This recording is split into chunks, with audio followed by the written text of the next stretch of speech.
We have some new updates for several Final Fantasy titles including Ever Crisis, Rebirth, and Final Fantasy 16. So let's not waste any time and get right to it. And guys, for all future Final Fantasy updates, theories, and other content, please consider subscribing so you don't miss out. Let's begin with the updates for Ever Crisis. There are only a couple things I want to point out, so I'll keep it brief. Ever Crisis is coming to Steam December 7th, and this is great news for those that couldn't play on their phones due to the hardware requirements. But the good news doesn't end there. It supports 4K resolution, and you can choose 30, 60, or 120 FPS. There's a new video of the Steam version, and it looks awesome. I'll link it in the description. One other thing worth mentioning, which is great news for all Ever Crisis players, is the Steam version allows you to link save data with the smartphone version, allowing you to use your smartphone when you're out and about and your PC when you're at home. This is huge for me because I hate draining my phone battery, so I started using my iPad. But I'd much rather play on PC and do little things here and there on my phone while I'm out and about. It's also worth mentioning the Steam version will have 16 achievements for those of you who enjoy earning achievements. And that's pretty much it for Ever Crisis. Final Fantasy 16 finally has some new updates, so let's take a look. There will be an update to the arcade mode leaderboard on December 8th. The update will adjust the method by which battle performance scores are calculated in arcade mode. It will also introduce a new leaderboard to which all new scores will be recorded. So, I personally never really cared to mess around in the arcade mode, but that's just me. I had a blast playing this game, but grading my performance and going for a high score just isn't really something that interests me. But for those of you that do enjoy arcade mode, be aware that after installing the update, you will no longer be able to record scores on the old leaderboard. And at the very bottom it says, a further announcement will be made at the time of the update's release detailing its content. Now, I've seen people take this statement and assume this announcement will be about the DLC, but I don't think so. I think this statement will literally just end up being a breakdown on how scores are calculated as well as other minor details in the arcade mode. But I will say this. Notice the date of this update is the day after the Game Awards. And according to Audrey on Twitter, Clive's Japanese voice actor heard rumors they were going to announce something about Final Fantasy 16 in December. They could finally announce the new DLC. It's a great way to get people playing and talking about the game again to stay relevant and trending.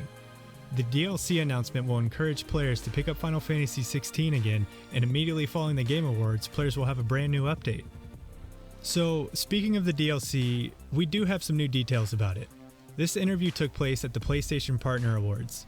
Although the 2 episodes are incorporated into Clive's story, we will deliver content that allows you to further experience the dark and mysterious parts, as well as new powerful enemies and elements to enjoy in battles. So I have to admit, I'm a little disappointed since it sounds like Clive will be the main focus. Don't get me wrong, Clive is actually my all-time favorite protagonist, but I would have loved to see what Joshua was up to, or even an epilogue with Jill. Maybe we'll get some cutscenes throughout the DLC so it's a well-rounded story, rather than focusing only on Clive. The DLC is likely taking place during either of the time skips, or perhaps even both since we have 2 DLCs on the way. The first time skip was 13 years long. Diving deeper into Clive's story after the events at Phoenix Gate will certainly be dark. We'll see his life as a slave and the moment he was branded as a bearer. Perhaps the DLC will be his time with the Bastards under the pseudonym Wyvern. It's possible we might get some cutscenes of Joshua in the moment he was rescued by the Undying after the events that took place at Phoenix Gate. And there's also the story of Jill and what happened to her after the attack. They could cover the moment her powers as the dominant of Shiva emerged and was enslaved to be used as a weapon. This is all wishful thinking since the interview makes it seem like Clive will be the main focus, but I mean there's like 13 years to cover. There's a lot they can do with the first time skip. Although the second time skip is shorter, there's still a lot going on in the story. Clive and Jill travel to various areas in the land to see what's going on within the world. They're also constructing the hideaway during this time period. And Joshua sets forth to figure out what Ultima's true goal is. The petrification of his body spreads because he sealed Ultima within himself. Both time skips are great for additional story and they contain dark and mysterious parts as mentioned in the interview. But what about the new powerful enemies and elements to enjoy in battle? I'm wondering if we'll be getting new hunts, or if the powerful enemies they mention are just referring to enemies we encounter during the DLC story. And hopefully we get to find out what's behind this damn door. Maybe an optional boss? I mean, I don't know, I really want to know what's behind the damn thing. The new elements in battle sounds interesting. During the first time skip, Clive doesn't really have any abilities. And I'm not sure if they'll give us new iconic abilities for the second time skip either, unless they made those new abilities available in the main game. Perhaps we'll have more commands for Torgal, or maybe we can give commands to party members. Honestly, I'm kinda stumped on the new elements to introduce in battle. I was really hoping for a DLC on Leviathan, but at this point I'm not sure if that's happening. I guess we'll see soon enough though. And finally, we have a tiny bit of new info about Final Fantasy VII Rebirth. It doesn't say much, but at the same time it kinda says a lot. This interview also took place at the PlayStation Partner Awards with the producer of Crisis Core Reunion. Crisis Core focuses on Zack, Cloud, and Sephiroth. If you're able to experience what exactly happened in the past for these three, when you play Rebirth, you'll think, oh, so is this what the reference was? I think that'll allow for a fun gaming experience. This makes me think of subtle things, such as Sephiroth calling Cloud a puppy in Rebirth during the Nibelheim flashback. But in Crisis Core, we know Angeal's mother asks Zack if he's the puppy, because Angel mentions Zack in the letters he sends to her.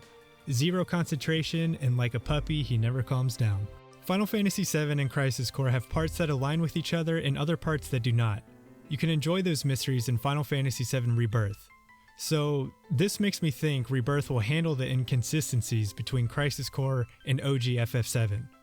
Which leads me to believe Genesis will make an appearance. Rebirth could also explain why there's inconsistencies between Crisis Core and OG FF7 to begin with, and honestly, they could do some crazy shit with that. The Game Awards will be here before we know it, and my wish list is a new Rebirth trailer, the 16 DLC reveal, the Final Fantasy IX Remake reveal, and finally, the Final Fantasy Tactics Remaster reveal. I know I'm asking for too much, but I'll be happy if we at least get one of these. Since the Steam version of Ever Crisis is set to drop the same day as the Game Awards, I think at the very least we'll see a new Rebirth trailer. If you enjoyed this video, hit that like button and please consider subscribing.